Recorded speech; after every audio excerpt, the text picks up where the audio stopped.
In today's video, I'm going to teach you how to add terms and conditions to your Jotform in just 5 minutes. Whether you're collecting information for an event sign up or needing participants to agree to your policy, adding terms and conditions to your form is a great step to ensure everything is crystal clear for everyone involved. So let's dive right in. First, you'll want to head over to jotform.com and sign in using your login credentials. If you haven't yet signed up for an account, you can easily create one by following their straightforward sign up process.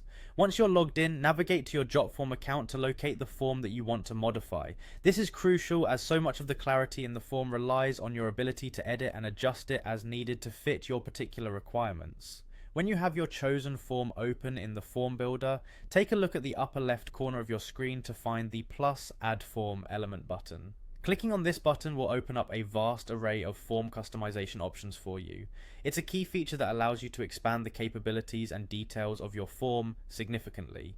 Within the newly opened menu, you'll want to switch over to the Widgets tab. This is where you'll find a multitude of additional functionalities that you can incorporate into your form. To add the terms and conditions we've been talking about, look for either the Terms and Conditions widget or the scrollable Terms and Conditions widget. Both options give you the flexibility to create a legally binding agreement that suits your form's needs. Once you've found your preferred widget, it's time to drag and drop it directly onto your form.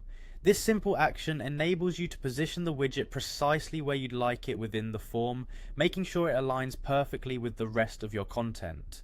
Now, let's move on to customizing the widget. You'll want to tailor the text and settings to align with the specific requirements and tone of your form. This is your chance to ensure your terms and conditions are clear, understandable, and leave no room for misinterpretation.